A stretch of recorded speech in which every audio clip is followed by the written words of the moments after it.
Hello everyone, welcome you all on my channel Just Flow with Juhi. This is Juhi Singh, channel host, wishing you all a very happy new year. Friends, first of all, thank you so much for all your love and support for the year 2023. I am overwhelmed with all your likes, share, comments on my channel.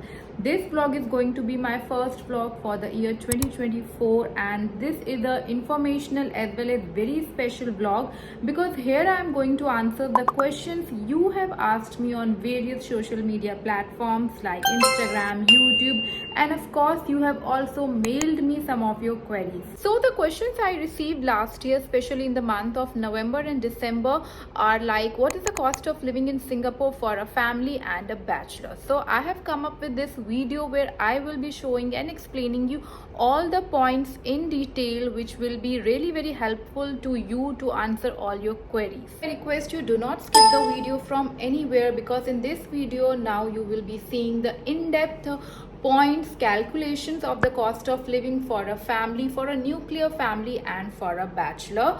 So I have written all the points so that I do not miss a single information for you all.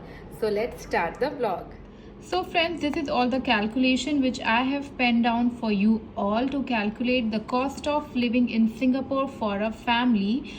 Family is a nuclear family here, like 2 + 1, husband, wife and a kid. Kid can be of any age. Now the first and foremost important point is the rent, because when you will come to Singapore you have to rent a flat or apartment. So for full unit, if you go for a complete apartment renting, then you can go for HDB or a condo.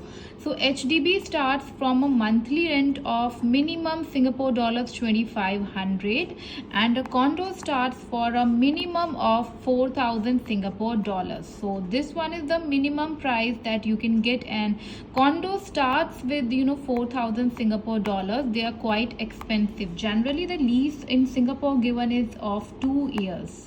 Our second most important point is the food, because if you are coming to Singapore you have to eat food every day, right? So the food here includes grocery as well as the outings if you go out with your family on weekends and like that. So the minimum amount you will be spending is like about 1000 Singapore dollars, which can exceed to 1.5k too. So it depends on how much you eat and what you eat.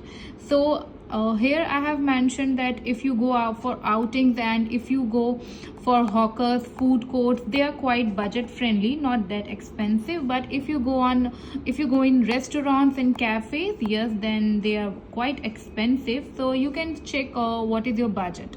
Now the third is the school. If you have a kid, then you have to look out for this one. This is very important one.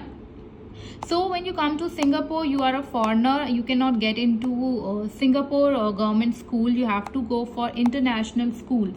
So here the international schools are many and all of them are having very high school fees. So the minimum fees that monthly you have to pay in any international school is like 1000 Singapore dollars. To if you take a average international school, then it can be of 2000 Singapore dollars monthly. And there is a one-time admission fees that you pay usually, which ranges from 1000 to 3000 Singapore dollars. This is only one time when you get admission, then the monthly fees goes on, and it's like that.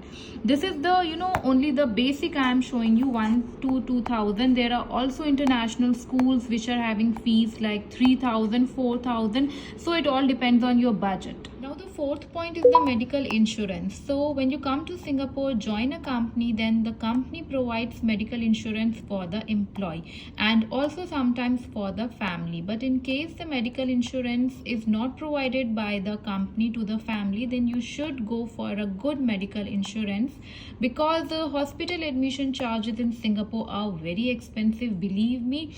So you can buy a good family insurance policy from various agents here, like ours is just 200 Singapore dollars for entire family, which is like 60 to 70 Singapore dollars per person per month.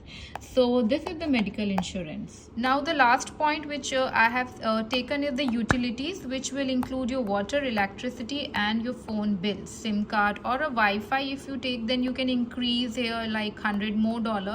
Otherwise generally it is 200 Singapore dollars. The water and electricity here are very cheap as compared to India from where I am coming. So now friends, for a nuclear family, the total expense if we go at the minimum end is 5,800 Singapore dollars, and if we go on a higher end then it is something around 8,300 Singapore dollars. This is our calculation based on our expenses.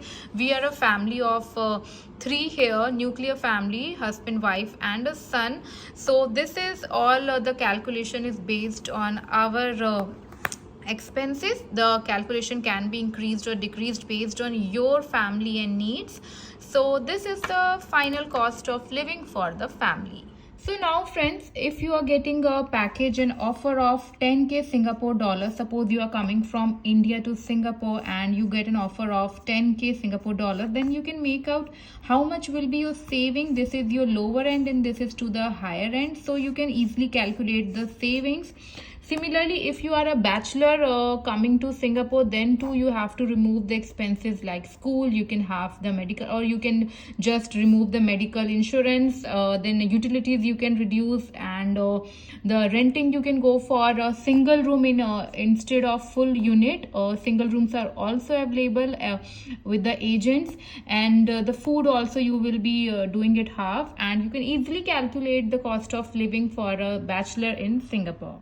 So friends, I hope this vlog has helped you a lot to understand the cost of living in Singapore for a nuclear family or a bachelor. So if you like the vlog, I request you please subscribe my channel. Please share this vlog so that it reaches to the needful person. Also like and comment. If you have any further more queries, you can leave a comment here or you can mail me. My Gmail ID is already in the description.